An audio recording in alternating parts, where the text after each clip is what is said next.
The theme of today's video is grungy romance, and we're using sketches of Kendra's card challenge 17, as well as the beautiful products of super sponsor Crafty Critta. And I really like this kind of steampunk grunge papers that Crafty Critta sent me, and I'm combining them with the roses to get some romance in there. This video is also part of a giveaway hop, so stay tuned for more information. My name is Julia, and I'm an enthusiastic card maker and paper crafter from Austria. Welcome to my channel, Julie's Kreativschatzkiste. So I got a lot of products sent by Crafty Critta, and they're all wonderful. But these masculine papers, which are kind of more industrial or steampunk as you like, they really caught my eye and I had to use them in the video today. I also like the colors in these teals and browns. They are just my favorites. So the decision was difficult, but these are the papers I decided to use today. And of course, Crafty Critta is known for their great foiling product. I have these toner foils as well as these foil art sheets with the roses, fitting to my grungy romance theme I chose for today. The second foil pack is also very nice, but I'm just trying the gears today. And finally, I'm using the stamping blending paper of Crafty Critta, which is gorgeous for blending, and I'm using it for the matting layers. And of course, I have listed all the products I used today in my description box. We're using sketches from Kendra's card challenge 17. I'll give you more details on that later on. I started my preparations by cutting these wonderful papers according to the measurements given in the KCC 17 sketches. And I'm not going to show you all my cutting, but I just wanted to mention that one of the advantages of making individual sketches of KCC 17 is that you can choose the space of your design paper which you want to use. So I was always aware of the pattern in my design paper and of the place on the card it's going to be.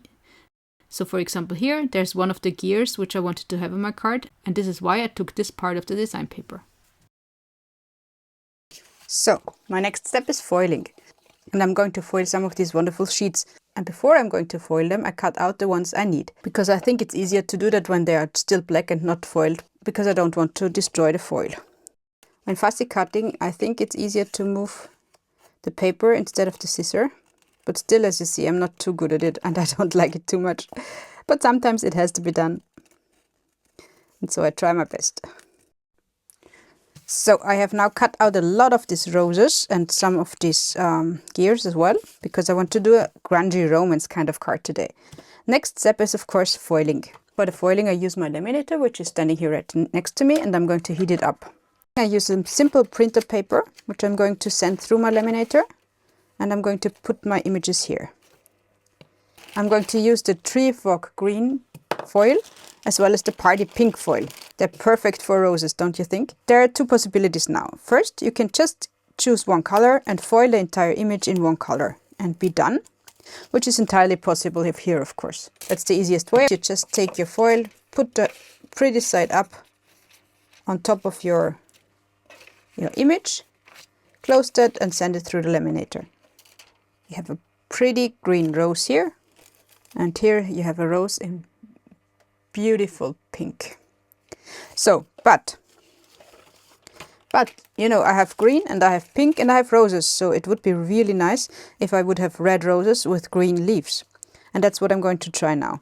I have an entire video on that topic, which I'm going to link you, of course. But all I do is actually make kind of a circle in the right size, and then I cover the entire image in green foil. And this way you get a beautiful two colored foiled image. And I really like that. Alright, in the next step I'm going to foil all my images. Just to show you again, I have covered the rose buds with the pink foil, and I'm covering it entirely in the green foil afterwards. Here you see the reveal again. First the green, foiled nice.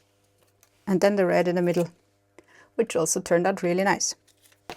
And here again, green leaves and a red bud. I really like this technique.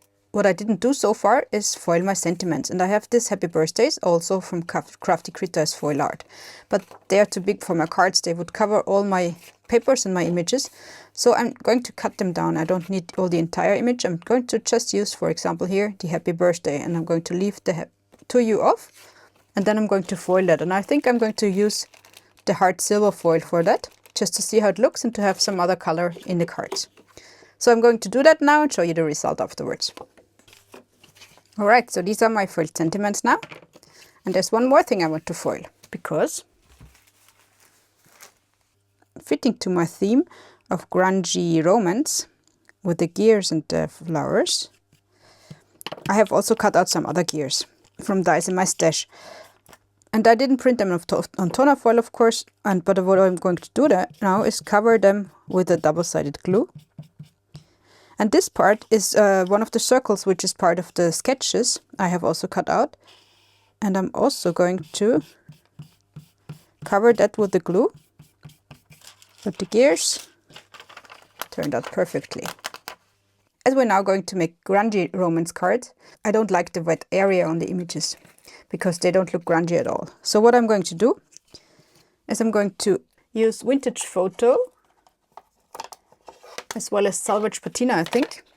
And I'm going to color the backgrounds. So I have colored the inside now with the salvage patina, and in the outside I used the vintage photo to have the edges aged a little bit more. And I'm doing the same with my sentiments. When I'm finished with coloring the edges, I just go over the images with a microfiber cloth, and as you see, the shining of the foil is still there. So now we have everything ready for our focal points and images on the cards. It's actually time to get out my papers, which I have cut already before. And as you see, the papers are really clean cut and I don't like that. So I'm going to crunch them up as well. And I'm going to use my scissors for that. I'm going to roughen up the edges. Just like that. And again, I'm going to color them with vintage photo to get the vintage feeling. I even want to cut off some of the corners. I've cut out all the matting layers from white paper, which of course I don't like as well. And I'm going to also color these with vintage photo and salvage patina. So the time has come to put our cards together. I have prepared all my images, my sentiments, and I have cut all my papers and my matting layers. I have aged them and grunged them up. Nothing is holding us back to put our cards together. We start with sketch number 6, which is this one here.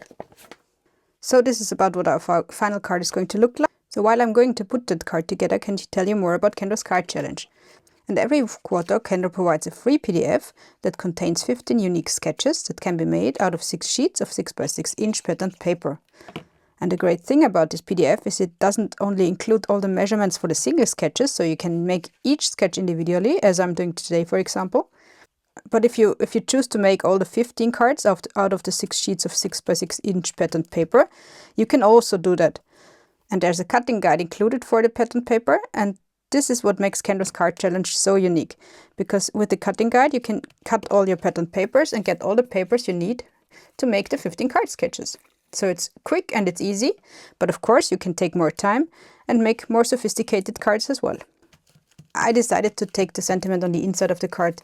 There wasn't enough space on the outside, I think. So that's my first card finished already. I like the grungy look. What do you think? My second card features sketch number 10, which is this one here. So with Kendra's card challenge, you can also win prizes, and you can participate in the challenge once per month, so 3 times per quarter in challenge.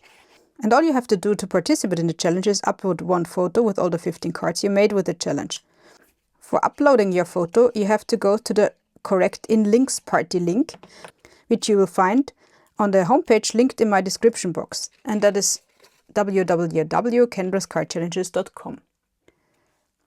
There is one links party for each month, so you have to be sure to find the correct one.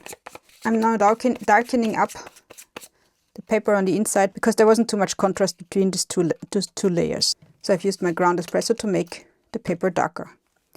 There's of course also a Facebook group called Kendra's Card Challenges, and I would really recommend you to join there as well, because you get there great inspiration on one hand, and on the other hand you also can post questions if you need assistance. I'm now trying to fill the card with all the pretty foiled images I have. And again, I think I'm going to leave the sentiment for the inside. They're just too big for the cards. They would take away from the grungy romance part. I could of course use some foam tape to make more layers into my card, but I'm not going to do that at this stage. So that is my second card finished already.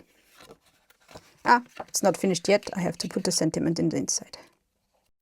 My third card features sketch number 11, which is this one here. And we're going to make that now with the papers I have prepared already. Coming back to Kendra's card challenge. You will find, of course, the link to download the free PDF in my description box. And all you have to do is join Patreon.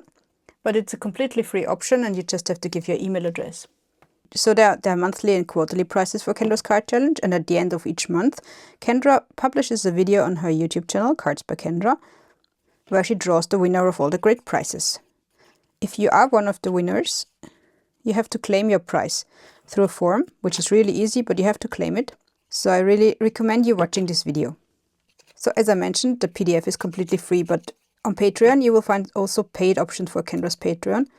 And I really recommend you to check them out as well, because great perks come with them. For example, there is the access to past Kendra's card challenges, or you get a card kit sample or a card kit from Kendra, which she sends you by mail. There's also a shop in Kendra's Patreon, and you can also buy there the access to past card challenges, but there are also digital papers and images, which you can purchase there.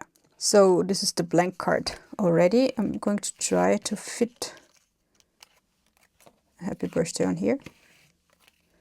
Yes, I think this time it works.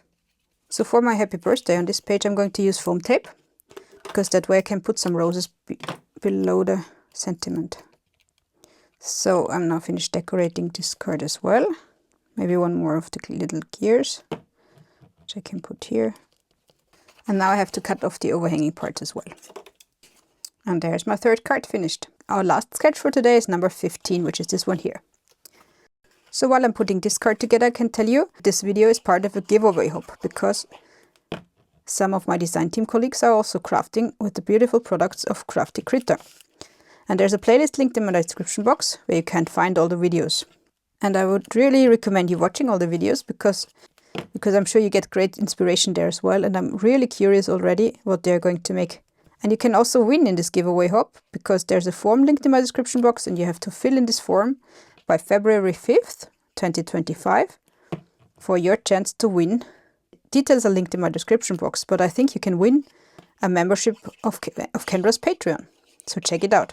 This card is more layered up, and I think I made some mistakes when cutting the paper because they're too big. But nevertheless, I'm going to use all the papers because I have cut them.